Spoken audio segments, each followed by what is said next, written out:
Hi guys, welcome to my artifact deck building guide. So today I wanted to just go through a few things that I've learned from playing artifacts since it's been released in regards to building your own deck and what you should do before you do that and how you should go about, and a few other little tips and tricks. So I'll start off with just a little bit of an introduction about why you should build your own deck. The thing is, in Artifact you get given a few decks to start with, and you also get some card packs to open yourself. So once you open those card packs, you're going to get some new cards. You may get some decent cards, some better cards than you already have.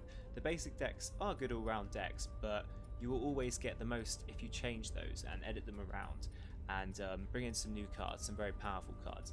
If you go and watch people play Artifact, the cards that they throw down, the game-winning cards, the huge cards, the ones that just absolutely demolish an enemy, will probably be ones, quite rare cards, that they've opened in packs or bought through the market.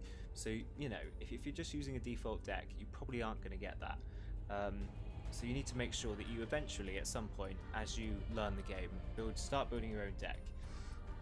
But before you do build your own deck, you need to have a good understanding of the game. So what I would suggest is at first using the default card decks. That's what you need to do. These can be found here. I've just deleted all my decks just for this guide. So you've got a blue-black control and a red-green brawler. So you should use one of these. Try them both. You should use them equally. Get to know what the heroes do, the default heroes. Get to know how both decks work. And by doing that, you're going to start learning the in-game mechanics. In relation to that, I am going to be bringing out a guide about the in-game mechanics, how to play the game in general, but I wanted to do this guide first because I've always loved building decks in card games, so you know, I wanted to start with this. And also, by using those decks, you're going to start learning what cards you actually like, what heroes you like, what creeps that you like, what powerful spells that you like, and others that you don't like. You know, you may find that, okay, I don't really like blue heroes for whatever reason. I always find I don't do very well with them. So then you'll know, okay, so in my future decks, I'm not going to put blue heroes. Maybe you'll instead choose to have red heroes because you like how powerful they are. So you may want to go down that direction. So the more hours you have in the game just using default decks, you'll sort of know what you want to do. And so that's the place where you need to start off, by learning the mechanics, learning the cards, knowing what they do, and knowing how to win games. So now let's say that you've done everything that I just said. You've played a few games, you know what the default decks do, you know what the heroes do, you know how to counter certain things maybe, and you also know what's destroyed you. Maybe you've got an idea in your head how you could have countered that, but you're not really sure how to put it together. That's fine. You don't need to know the game like the back of your hand at this point.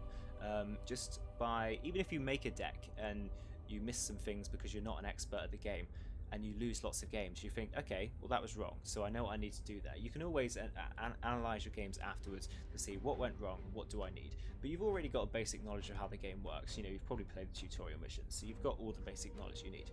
So now you want to come and create your first deck. Firstly, what is in a deck? That's what I'm going to answer for you. So first of all, you need 5 heroes.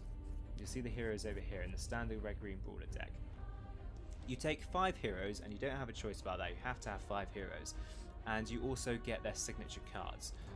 So say here, like with the Prowl, you get the Prowler Vanguard with Farven, and say Sven, he gets God Strength. You don't have a choice again about them. They have to come with the heroes, but that's fine. So now you'll see here that there's 5 slots. Now the place that you put these does matter. The first 3 slots here are the heroes that are going to come out in round 1. You sort of need to know in your head, what heroes do I want out first. You don't need to have a really good reason. You can just sort of have a feel for what heroes you need out first, and you put them there. Then you've got round 2 hero, and you've got round 3 hero. So for round 2 and 3, you may have a hero that's good at reacting to lanes that you may be losing. They can output damage quickly to just wipe out some creeps maybe, if the enemy deploys a lot of creeps. So you might want to have them in come in at round 2 or 3. Also maybe a hero that's quite good but isn't very strong defensively wise. So if you put them out in round 1, they could just get destroyed straight away. So you may want to hold them in reserve so that you can deploy them in a lane where there's low pressure and that you may be winning. So just think about that, and just play around with even if say you use these 5 heroes all the time, maybe occasionally just swap them out and see if something works better. That's just quite a good tip. So you're always sort of analysing the way you play when the heroes come in. So now let's say that you've done that, you've got your 5 heroes. Now you want to move down to the cards here, and that is what makes the bulk of your deck. So your cards, you need at least 40 cards here, and they're made of creeps, spells, and improvements.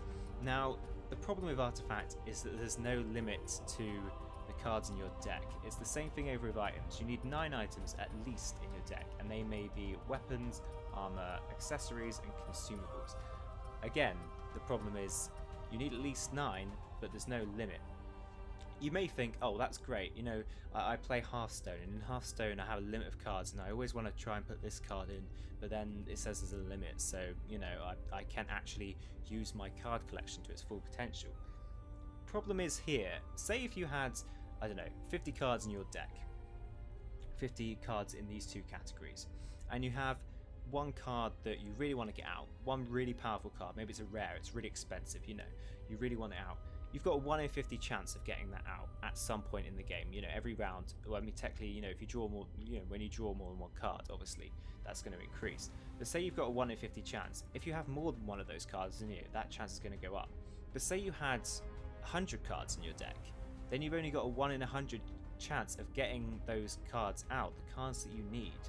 So the more cards you have, the lower chance you have of actually getting out some decent cards, because chances are you're going to be filling up your deck with maybe not so good cards if you're going to be spamming stuff in. You know, maybe you're at a point in the game where you could really do with an Ogre Conscript. Okay, it's an expensive card, but if you get it out, you know, it's late in the game, great, I really want that. That's going to block a lane, that's going to block out a hero, it could even kill a hero. Perfect. But then, you know, all you're getting out is things like Bronze Legionnaires and Hellbear Cripplers. Not bad cards, but you don't want them there. They're not going to be that influential in that stage of the game. So you just need to think about that. I would say try and aim for the limits when creating your deck. Try and get 40 cards, try and get 9 items, and just stick to that. If you find yourself needing an extra card, you know, put it in there. It's not going to be that bad. The extra 2 cards, the extra 3 cards, that's not going to have a detrimental effect on your game. But just try not to go crazy. I'd really recommend against that. So yeah, that's the basic lowdowns of what is in the deck. 5 heroes, 40 cards, and 9 items. You should be aiming for that on your first deck. So now I'm going to go back to heroes again. I'm going to talk about the colours of the heroes and what they mean and what colours your hero should be. So you need to decide what hero colours you want to use. I would say for your first deck, probably just choose one colour. That may be green, it may be red, it may be blue, it may be black. Hopefully you would have played some of the heroes. So in the red-green brawler deck, obviously you experience red-green. In the blue-black control, if you're wondering why I don't have any decks, it's because I've just, you know, deleted them for the sake of this guide. So you've got blue-blacks in this deck. So if you play both decks, you'll have experience with both types of heroes. All 4 types of heroes, sorry, both in each deck. So you'll sort of already know what they do, but you might not know in depth. So I'll just go over it quickly for you. Red heroes are strong heroes. They're tanky heroes, and they're meant for attacking. If you see here, like we've got an Ursa, I'll just jump into this deck. You see here we've got Keith. He's got 11 health, he's got 6 damage, and he's got 1 armor. And you've got this sort of a similar thing. You know, you've got fairly decent attacks, high healths. All of these heroes, and their abilities may affect that. You see, Bristleback here can gain armor. Sven here has a cleave. Obviously, Ursa has Fury Swipes, which is a damage dealing ability. So they're meant to deal damage in a conventional sense with their attack and defend lanes with their defense. That's how they work. Their signature cards may not be that good. They may be pretty basic. Like Ursa's is +4 attack, +4 armor. Pretty simple. Bristleback's is -2 armor. So their actual abilities themselves, while they are good all-round heroes and they're good fighters, these don't tend to be that special. They don't tend to be that game-changing. That being said, something like Viscous Nasal Goo is permanent unless your enemy has a purge. So if you manage to stack a couple of these up on an enemy hero, you know, give them -6 armor, that is going to absolutely destroy them and make that, unless your enemy can purge it, that is going to make them absolutely useless because they'll just get destroyed by creeps unless they're a very tanky hero already. So if you have red heroes in your deck, just be aware that you're probably not going to be able to, you know, get those super high powered abilities, but you will have fairly strong heroes across the board. So keep that in mind. So now we're going to move on to blue heroes. Blue heroes are controlling heroes. They like to take control of a lane, not let things get out of hand. They contain the enemy. They contain the enemy in each lane. So they also have very powerful abilities. They tend to anyway. Opposite to that of red heroes. Maybe they're not so good stat-wise. You see Luna here only has 3 damage and 8 health. Again, Ogre, 3 damage. Skyrath, 3 damage. Venomancer, 2 damage. Zeus, 3 damage. So you'll see that their health and actual attack isn't really that good. But where they come in is their abilities. So if we say Zeus here, he has Static Field, which deals 1 piercing to Zeus's enemy's neighbours. If you've got... after you play a blue spell, of course. If you've got lots of enemies in your lane, you're going to be dealing damage to a fair few of them against the Zeus. Also, you have Thunder God's Wrath, which deals 4 piercing damage to each enemy hero in all lanes. That is incredible, and that is going to control the enemy heroes. It's going to take them down. It's going to always keep them on low health. The same thing for all these heroes. You know, Skyrath, deal 12 damage evenly divided amongst unit and its allied neighbours. And Luna, obviously, repeat 1 time for each charge, deal 3 piercing damage to enemy on Eclipse. So it's all about dealing lots of damage, dealing those. A lot of the abilities tend to be end game as well. So you'll control the game for the start and the first few rounds, and then towards the end of the game you'll start ramping up your abilities. You'll start nuking down heroes, nuking down creeps, and then just going for throne, taking out those last 2 towers, or even just punching your way through the ancient. If you get some decent like ability stacks on Luna, you know, you can boost up her health, you can boost up her attack, you know, you'll tend to win games in the late game with blue heroes. Next we'll move on to greens, and greens are a little bit more complicated. Greens tend to focus on getting creeps out into the battlefield and keeping those creeps alive, keeping themselves alive. Obviously you'll know by this point that you can only deploy say a creep or a spell in a lane that has that same coloured hero in it. So if you have a Lycan in a lane, that means you can deploy something like Avernus Blessing, Rebel Decoy, or also his Savage Wolves. So Lycan specifically has several creeps which he can put out himself. They are very effective. So that's what green heroes focus on, getting lots of creeps out, getting that advantage in lane, and overwhelming the enemy with sheer number of creeps. Maybe not strong creeps, but sheer number.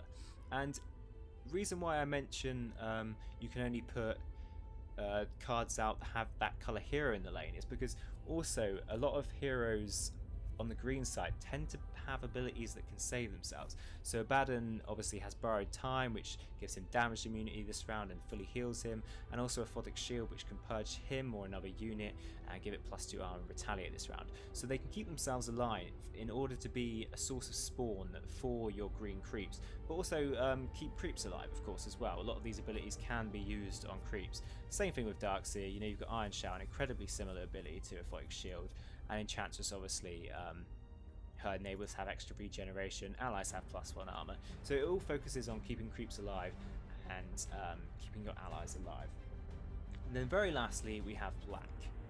So black heroes tend to be aggressive heroes. They will attack the enemy quite a lot. Their stats tend to be quite balanced. You'll see like Bloodseed here, 7 attack, 6 defense. You know, they're quite balanced. They're sort of in the mid-range usually, but they'll typically have abilities that can destroy heroes very fast, or they may focus on getting gold, you know, constantly destroying heroes as they come into the lane, and then and yeah, just being generally aggressive and taking control of the enemy heroes more specifically. So you'll see, for example, PA here, she can discard a random card and condemn a hero. If you're in the lane that's having some problems, you know, your enemies stacked up some heroes against you, especially if they're tanky or high damage heroes, this is an incredible ability just to take that hero out of the game. You get some gold, you get an advantage in the lane. It's amazing. Same thing with Sniper. He has Assassinate, which deals 10 piercing damage to a unit in any lane. That is incredible. You know, you could be in top and you could, or sorry, the left lane, and take a hero out in the lane, in the third lane, the bottom lane. I tend to call the lanes top, middle and bottom just because of my Dota past, really. But yeah, so black heroes tend to be a bit more hit and miss. They can be used for a lot of things, but usually they're aggressive heroes that like killing other heroes and creeps. So I've just given you a lowdown on what the different colours do.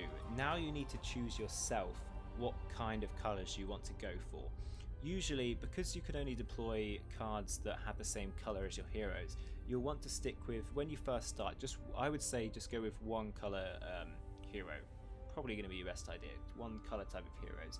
You can also choose a second type, which will complement your heroes, or the creeps may complement your heroes or your play style. Say for example, you want to go for a late game blue deck, so you might have a Skywrath, a Zeus and a Luna as like your core team.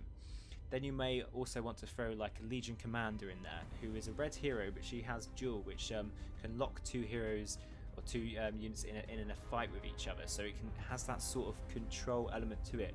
Also, a hero like a Bristleback, very tanky, can be very tanky, and can reduce the armor of an enemy, and that can be permanent. So you can keep control of a certain hero because of Bristleback and the abilities that he brings to the table. Also, like New Orders, that's something that you just get from having a red hero in your deck. You can chuck this in. That's brilliant. You can keep control of things.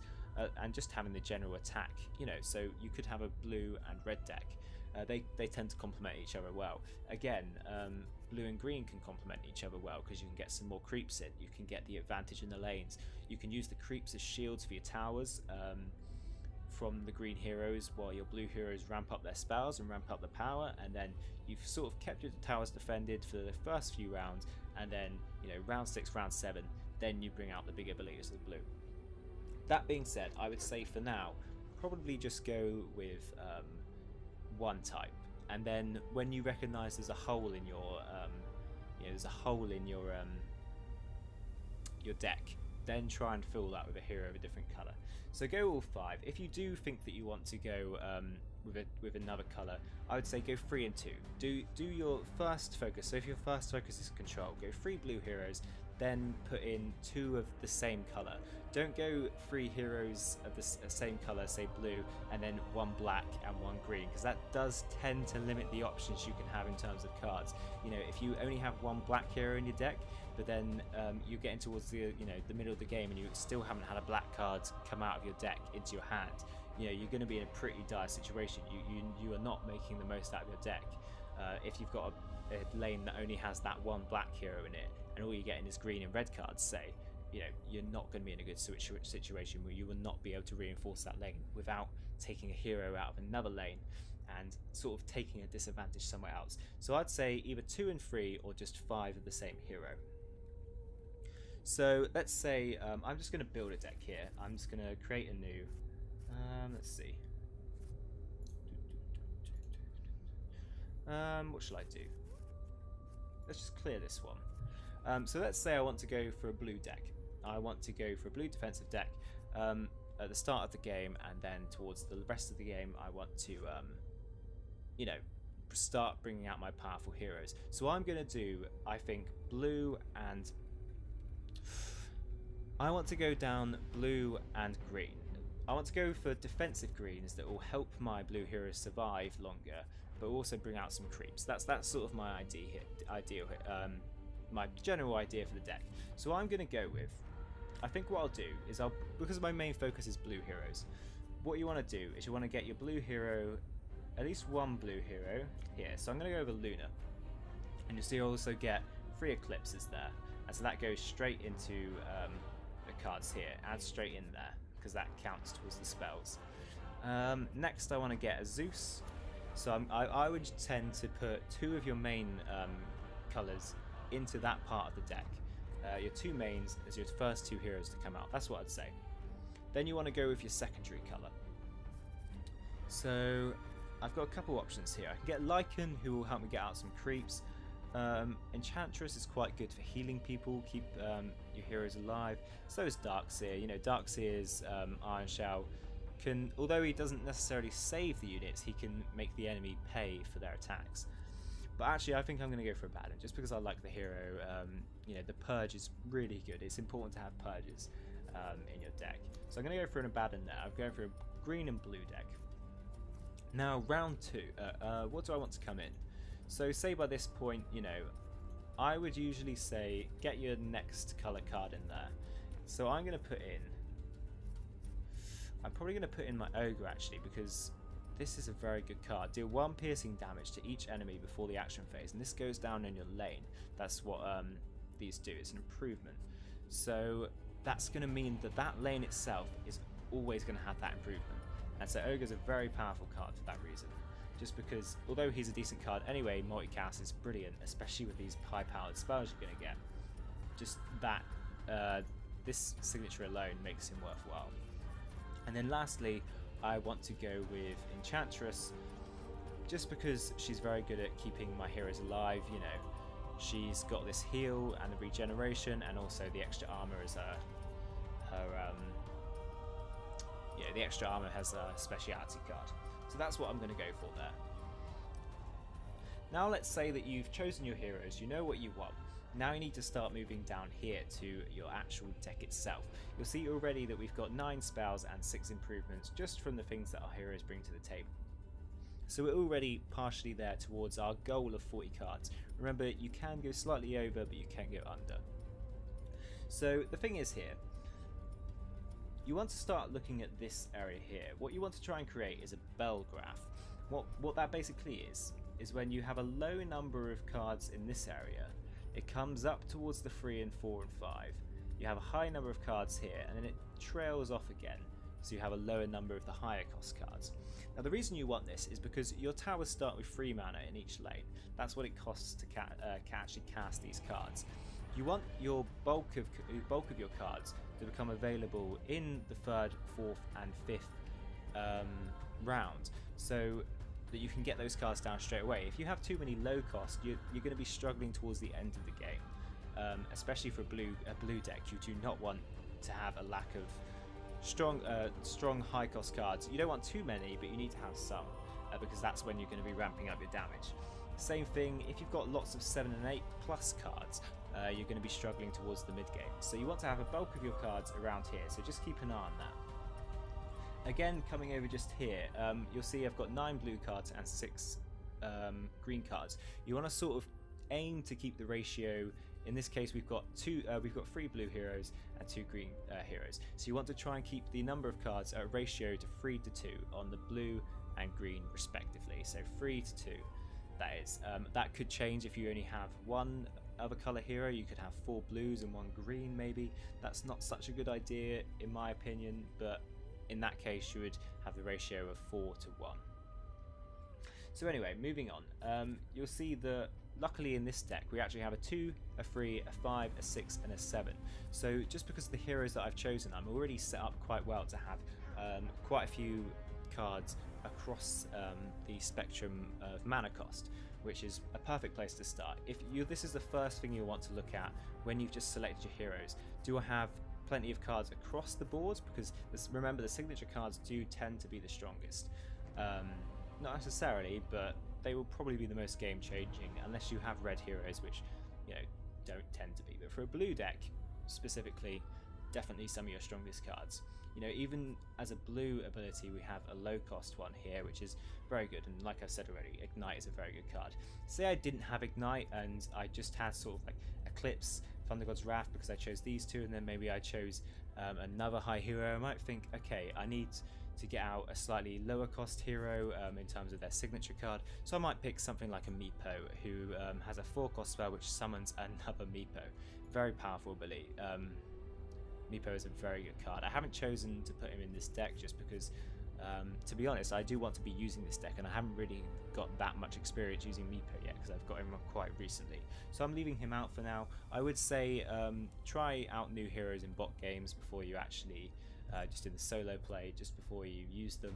But anyway, I'm going to move on now. So now we're going to start talking about spell cards. So in order to choose your spell cards, you can see over here you've got some filters. So if I click here, you'll just see heroes. If I deselect that, I can filter it into creeps, spells, improvements as a whole, or I can just select each one individually, you see? So I'm going to choose creeps to start off with. Now the ratio of creeps to spells to improvements will vary, and the thing is with this game so far, as I may have already mentioned, I'm not sure, this is a very new game artifact, and so the meta hasn't really developed yet. So I could come here and say you should have this, this, this and this, These sort of things that I've talked about are just common sense from card games. You know, it's just common knowledge you have that kind of thing in card games. You always want to have that kind of thing. If you played Hearthstone or anything similar, you already know that. Whereas this is kind of more unique to Artifact, so this meta is developing. So do keep an eye out for things like this, especially on my channel. I want to keep doing regular updates on this kind of thing with Artifact. So do keep an eye out for that, because this meta, the exact ratio here, that may change. And you know, even the things that I'm saying, the 3-to-2 ratio for different colour heroes, that may change. There may be a time when the game changes, there might be a little update where it might be good to have 2 heroes of one card, 2 heroes in another colour, and 1 hero of different colour. Very unlikely, but you never know. So I've got blue heroes and green heroes, so I want to select the filters for blue and green creeps. So what have I got here? You'll see I don't actually have that many blue creeps at the moment in my deck. That is partially because blue focuses more on spells, so that's not a big deal, but I don't actually have that many cards yet. I haven't really invested in the game, I've just been playing it. I haven't wanted to invest too much. I've just sort of been focusing on the deck. Sort of the knowledge that I have gained is more out of other card games and sort of bringing it in rather than so much in the game. But a lot of people are in this position because it's brand new, you know. At the time of recording, this game was released 1 week ago for the general public. So I do want to put these 2 down, and I will prioritise these 2. They are actually very, very strong. So this Relentless Zombie here gives Relentless Zombie a Death Shield. Obviously it's a 2-2 creep, nothing special there, but you can just hover over here and see what it does. If a unit would die, instead of remove its Death Shield, and it removes its Death Shield and survives with 1 health. Very good, very good ability. So we'll just get one of those, we'll get them in. And then the Magician has an active Satyr Magician to fully restore your tower's mana. That is amazing for a blue control deck with powerful spells, because you can just cast more spells. You know, you could cast, if your tower's up to 7 mana, you could with this card you could do 14. That is amazing. So I'm going to get these 2 in. Generally speaking, with creeps, a good idea is to work in freeze. You don't have to, but it is a good idea, just because they tend to be, you know, you get them regularly, you can use them in different lanes. You know, if you have 3 creeps, all of which may be good at something, you can deploy them in any lane at your will, because remember there's 3 lanes. So if I need to, I only have 2 of these at the moment, so that's something I could think about buying on the market. So I could get this in each lane. That is going to be really powerful. For now I'm going to leave it like that. Obviously green does focus on creeps, so I'm going to need to get some green creeps out. So let's see what we have here. We're missing 4 at the moment, so I want to get some 4 cost creeps. So the Satyr Duelist, I know this is a good card already, so you get +2 attack after the combat phase. So they tend to ramp up. Again, like I said, powerful creeps in green. These can get powerful if you save them, especially with the abilities that are afforded by the regeneration ability from Enchantress and the protection from Abaddon. So I do want to get some of these in. Now you'll notice that you can only get a maximum of 3. If I try and drag this in, it won't go, because you can only have a maximum of 3 per deck. Now see, now I've got a few others here. What am I missing out on? I could do with another 4. So this Selfish Cleric, I may just get one of those in. You can drag over however many you have to get the maximum amount for what you have, or you can just do that little arrow there, and that'll just put 1 over. So see, now I've got a couple 4s. Rosely Rejuvenator, good end game. Thunderwolf, Funhide Alpha, rare card, incredible late game. Because I'm going for a late game build anyway, this incredibly complements my blue build. So you need to be looking out for that. If you're playing a late game deck and getting late game cards, maybe not blue cards, late game green cards in this case, that can be a very good idea. So going with that, I want to be cautious about using too many creeps here, just because my focus is blue and I can only really get green creeps, so I need to be careful. I know that this card is very good because I've had it used against me a lot of times, and it has won me games and enemies games against me, so I want to throw that in there. I will come back to this. Now I want to go over to spells, so I'm going to filter through here. this is where my blue decks are going to shine. So I can already see I could probably do with some 4-cost blue spells, maybe some 3s, maybe some 6s, maybe some 5s as well. Remember, I want to peak around the 4 or 5 mark. So let's go up to there. Now there are some good green cards spells wise, but you see I'm sort of going away. I'm almost at a 1-to-1 ratio, so I want to prioritize blue. I'm just going to flick through the greens. All the steps I'm sort of doing, I'm saying this out, you know, I'm just listen to what I'm saying and try and use those same processes in your game. So intimidation, move your unit to a random other lane, could be good control. If you've got a hero that could possibly take out your Luna, say, you can just get rid of them. So I'm going to throw that in there. -4 attack, not too worried about that. Solar Spring, very good. Complements Enchantress even well. More and complements my survivability of my blue heroes. Good late game card. Now let's also get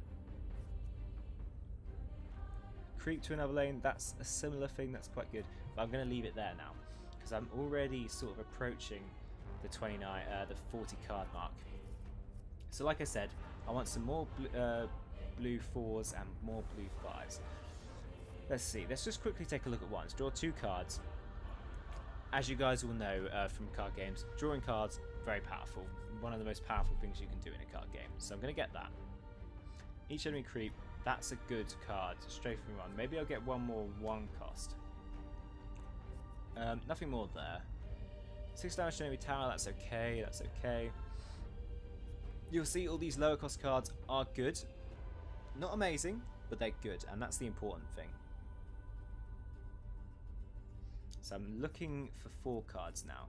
I'm just sort of flicking through this. All towers and all lanes, you know, there's nothing really there, so I need to look for 4 cards. I've got a few here which I'm going to look at. So self-sabotage, modify 2 random cards in a opponent's stand and deal 6 damage to a random allied tower in any lane. That's okay. Foresight, draw 2 cards. I think we should get them in. I don't want that many though. So let's drop some of them. Yeah, let's maybe get 1 in there. Summon 3 melee creeps. Amazing for keeping control of the lane. Now Arcane Assault, deal 2 damage. That's okay. Choose a hero, put a base copy, a random item equipped to that hero. Perfect. Yeah, that's good. So if a hero has an item on them, like a hood or something like that, you'll get another one back in your hand for free. Amazing. And the Art's Ogre, so it complements the deck. So let's get 1 of them, I think. So you can see already we're starting to peak around 4, and we're starting to go back to that ratio that we wanted before. So we're looking good. We still have 4 slots potentially here. I want to quickly go over to improvements just to have a look. Fully restores your tower's mana. That could be good, but at the same time, remember, I already have that kind of thing on those creeps, so I don't really need it. Deal 2 damage to... This is it's quite a rare card. It's worth quite a bit. I actually got it in a deck. I do want to throw this in there, mainly for the reason that it's a rare card. You know, it's sort of like the pride of my collection, you know, at this point. It's one of my rarer cards, because I don't have that many cards, really. Like I said, you know, I've been focusing on playing with the cards that it gives you. Nothing really more I want here, to be honest. Message referee, choose an ally. I will get one of those in, just because, you know, that is good for the mana cost. Watchtower, when any improvement lands, draw a card. That's okay. Choose an ally, choose a combat target for it. Again, that could be useful. But now I've sort of got a few things in here. I'm going to go back. Improvements are one of the things that you can possibly skip out on. Maybe wouldn't recommend it so much though. Try and get a couple in. So I don't have that many creeps at this point. I've got quite a few spells. So I might try and get one more spell. Let's see. That's a very good high cost one. Let's get 2 of those in possibly. So now I've hit my 40. Don't really have any other choice here. So if you sort of see the way I'm building this up, I only have 2 green heroes, but most of my creeps are green, But remember, to win a game of Artifact, you only need to win in 2 lanes. You need to destroy 2 towers. So my sort of strategy already here is have a green hero in each lane that I want to win. Then complement those, and then they're reinforced with creeps. Then complement those with the high ability, high power end game heroes that we have here. So that's sort of my general strategy, as you can probably see. So I think I'm more or less done there. This is an untested deck. I can already see that I don't have that many free cost cards. I could quickly fill that up. Let's go over to spells. Give 2 random cards in your opponent's hand. That's a brilliant one. So let's maybe get 2 of those in. And 2 damage to all towers. So then, you know, we have gone over the 40 cards sort of limit we wanted to, but 3 cards, no problem. So now let's look at items. Okay, so now lastly, the thing you want to think about is items. So you already know the way that items work. You use them, you purchase them in the shop after every round, using gold that you get from killing creeps and killing heroes. So now, when you choose these items, you want to sort of look at the cost of those items and think, am I going to be able to afford them? Can I get enough gold in the early game to be able to get big items, or do I need to focus on small items? For my deck, you'll see that I'm focusing on the end game, so chances are I'm not going to be killing that many heroes in the early game, or creeps. So I probably want to focus on slightly cheaper items that are going to help my heroes survive and give the enemy less gold.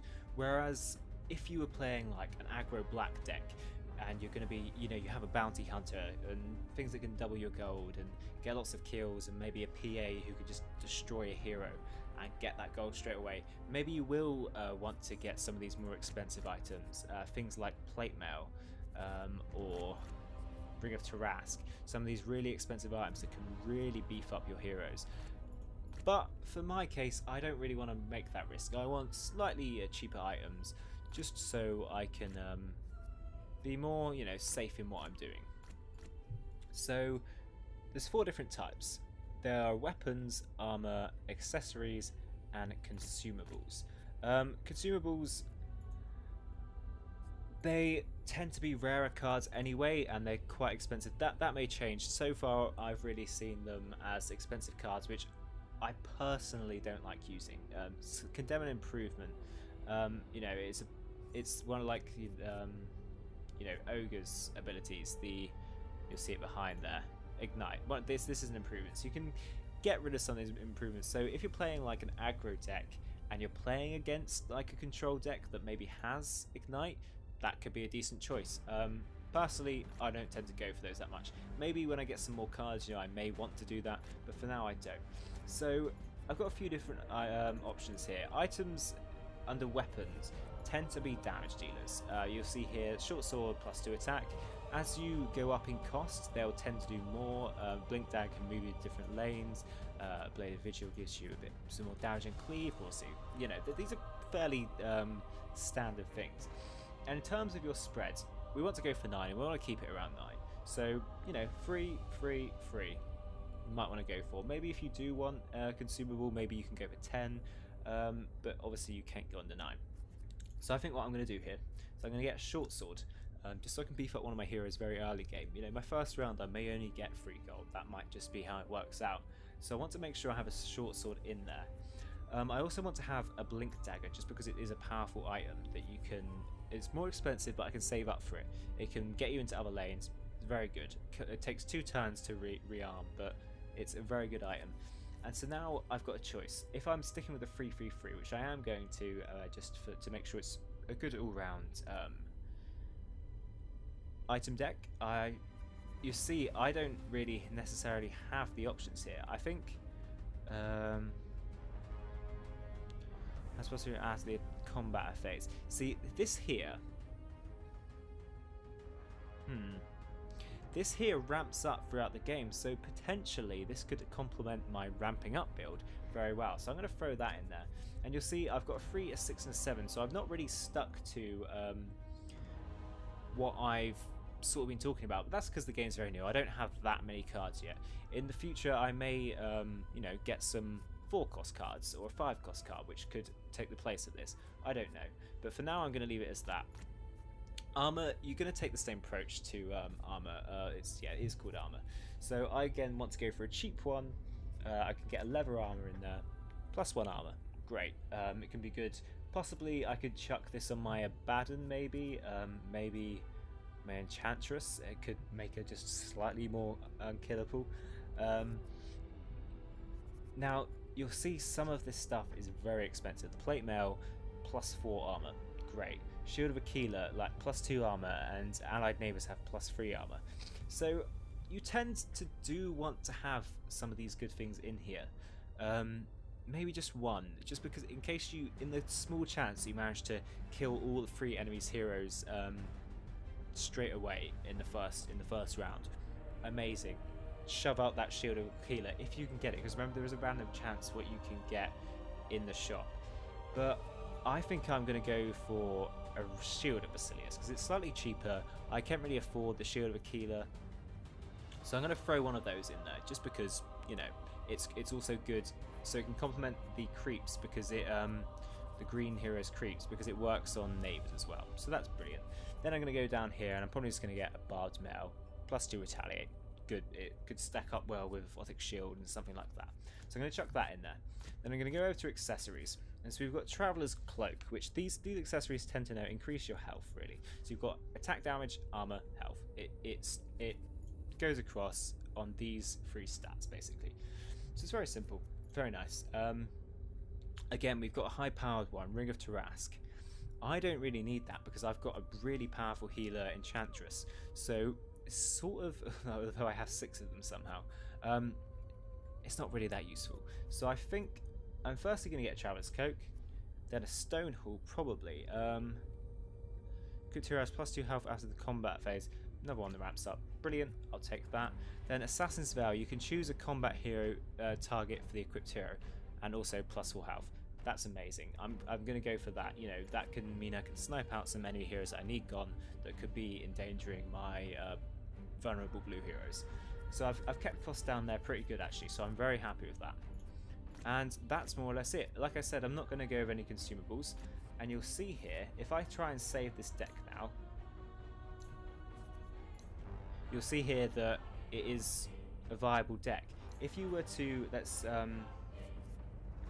just clear this one here, and we've got an unnamed deck, and we'll click Save As, you'll see there's still 3 errors, and if you try and save it a second, I'll just type in anything, you'll see here that it's got this little notification here saying that there's problems with the deck.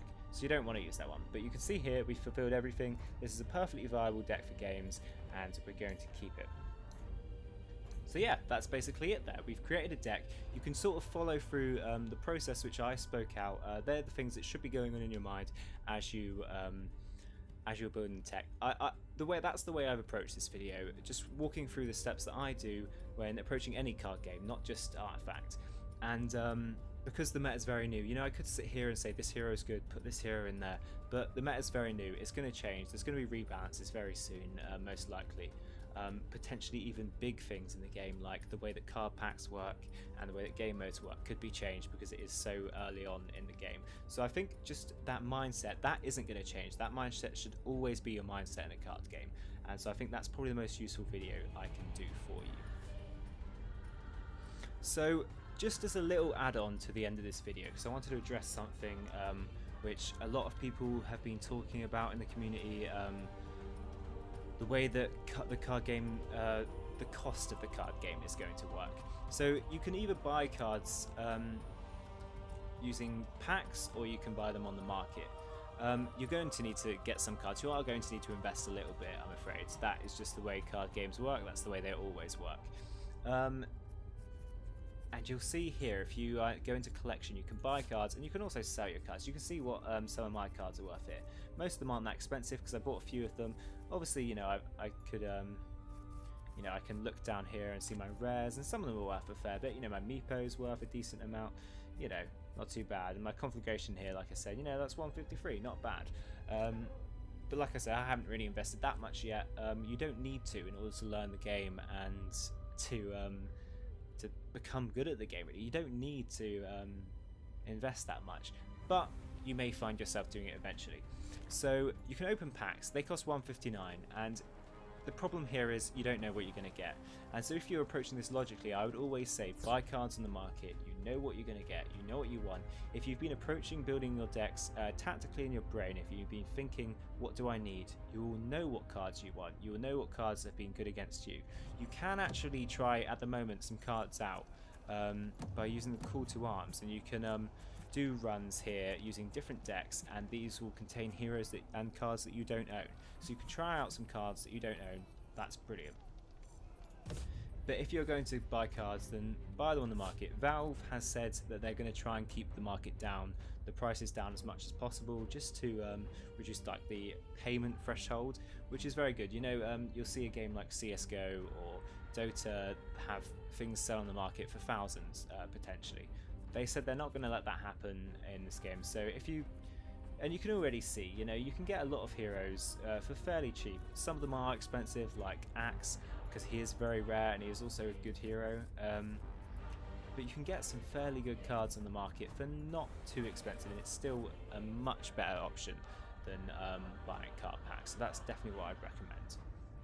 So guys, that's more or less it. That's my artifact deck building guide. Thank you very much for watching. If you've got any improvements you think I made, like I said, this is very early days in artifact. I could be wrong about a few things, I could be very right about a few things. You might have seen here some stuff here that you've not found anywhere else. Please let me know about any of that stuff down in the comments below. Please don't forget to subscribe to my channel and turn on notifications so you can see future artifact videos. If you're wondering why my channel is very new, you know, and I've not got many uploads, that's because this is a brand new YouTube channel. I'm primarily a Twitch streamer. You can go and please do check out my Twitch in the description below. There'll be a link down there, and also to the Discord. But please do go and check out my content. You know, maybe support me. It really helps out. Even if you just click that button, that follow button or the subscribe button, it does really help me out. So peace out guys, thank you very much for watching my video, and hopefully I will see you here again next time. Goodbye.